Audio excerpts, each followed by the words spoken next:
चलो कहाँ चल रहे थे? प्रश्नावली 1.1 है ना। लिखना जरा प्रश्न। ना दिखाई दे रही है?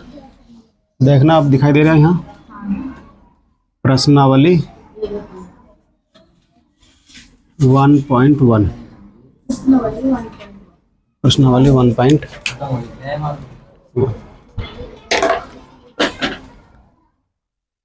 लिखो प्रश्न। Question number 2। Question number 2। पूर्णांकों के निम्नलिखित युग्मों के, लिखना जरा। पूर्णांकों के निम्नलिखित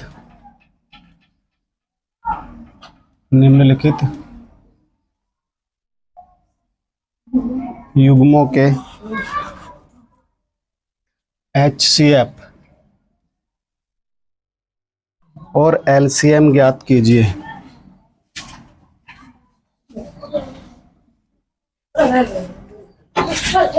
क्या हो गया? LCM ज्ञात कीजिए तथा इसकी जांच कीजिए।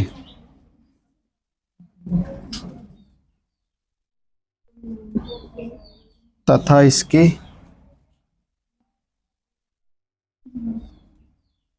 इसकी जांच कीजिए कि दो संख्याओं का गुणनफल। जांच कीजिए कि दो संख्याओं का गुणनफल। दो संख्याओं का गुणनफल। दो संख्याओं का गुणनफल बराबर HCF गुणा LCM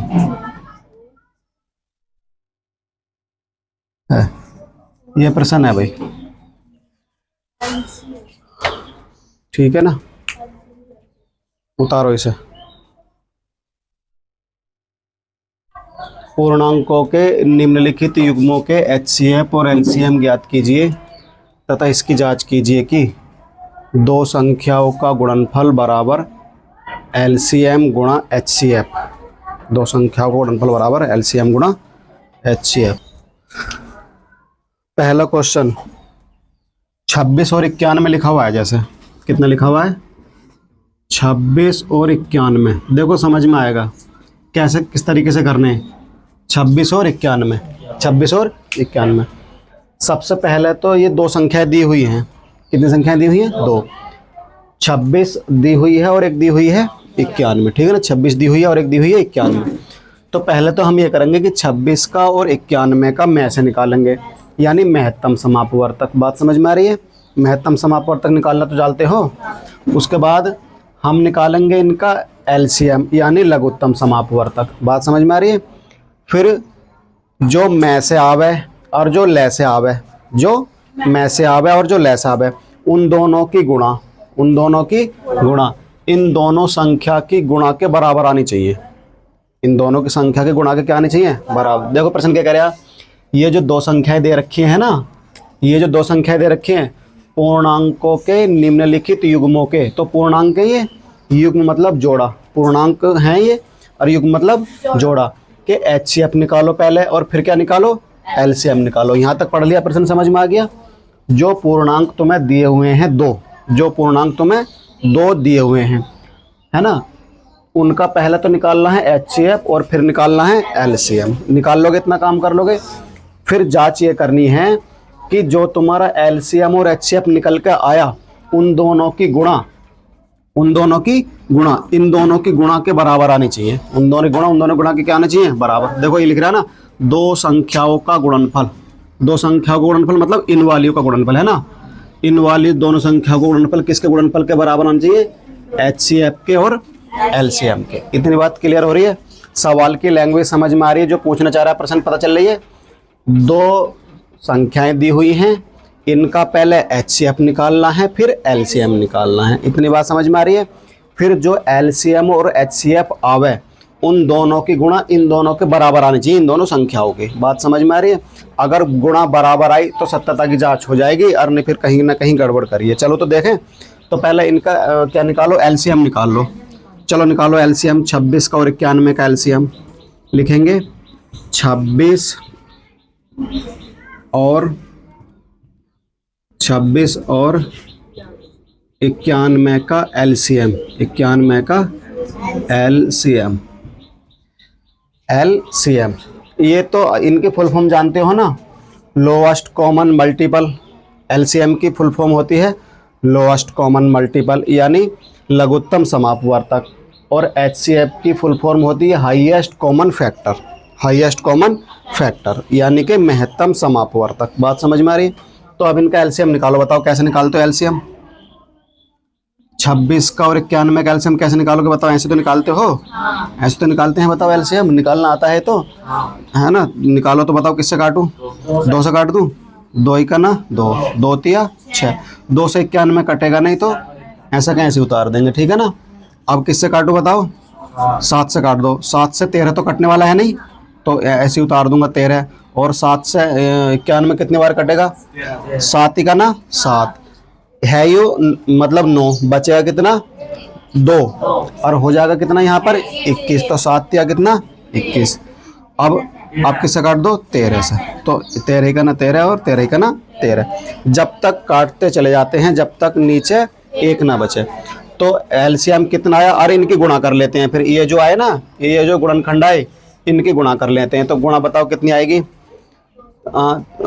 13 दूनी 26, 13 दूनी 26। यहाँ को लिखो, रुक जाओ। कैल्शियम ऐसे लिखेंगे 2 गुणा 7 और गुणा कितना 13, गुणा कितना 13, 182। 13 दूनी 26 और 26 सत्ते कितना 182, 26 सत्ते 182। पहला काम हो गया हमारा LCM निकालने का। अगला काम क्या करेंगे हम निकालेंगे HCF। हम निकालेंगे, देखो LCM तो निकल गया, अब हम क्या निकालेंगे HCF। तो HCF निकाल लो जरा। यहाँ को निकाल दूँ HCF।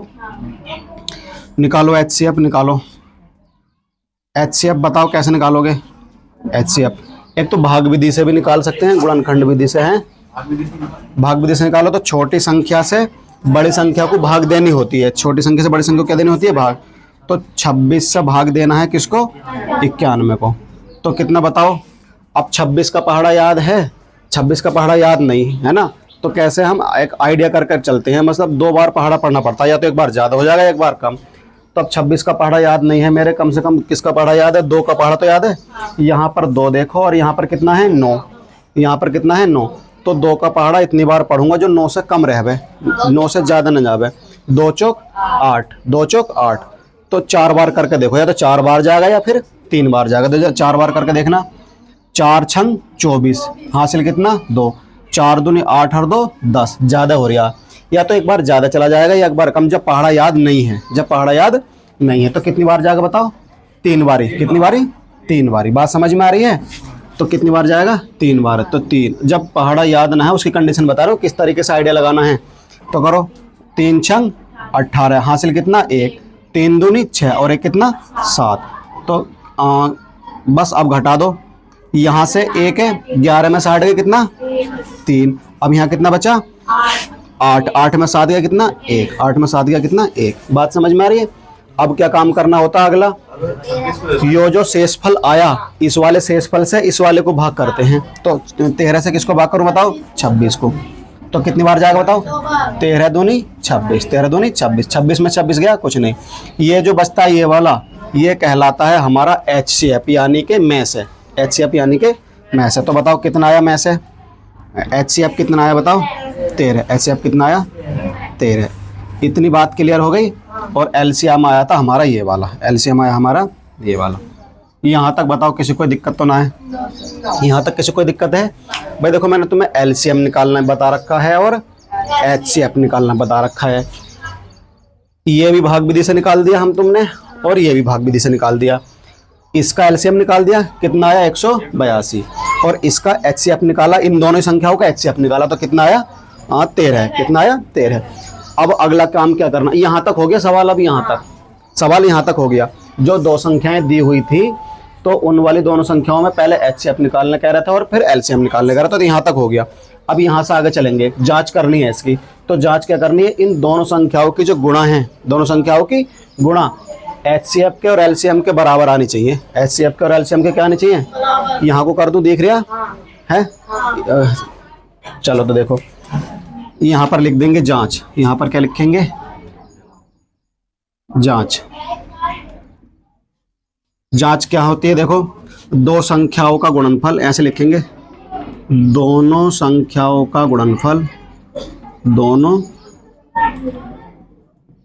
दोनों संख्याओं का गुणनफल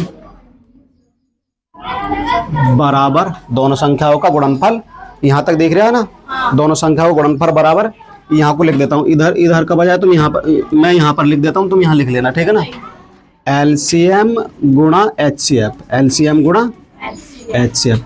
इतनी क्लियर होगी बात? अब दोनों संख्याएं कौन कौन सी थी बताओ? 26 गुणा 91 और बराबर कितनी है? कहाँ गया? 182 और गुणा कितना? 13। करना जरा गुणा, 26 के और 91 गुणा कितनी आ गई? 26 के और 91 गुणा करके बताओ, यहाँ को कर लूँ, 26 और 91 है ना, 9 छंग 54 का 4 हासिल 5, 9 दूनी 18 और 5 कितना? 23, ठीक है ना? 6 6 2366 आई, 2366 आ रही है, 2366। और इसका लिखना, इसकी देखना जरा कितनी आ गई? 182 की और 13 की, 182 की और कितने की? हाँ 3 का ना 3 और 2 5 और 182, 182, 6 4 2 6 8 5 13 1 और 1 2, कितनी आई? 2366।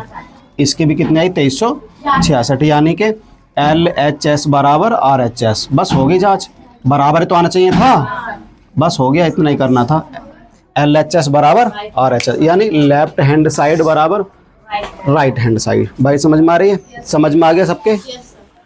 हैं? चलो फिर आगे उतारो इसे।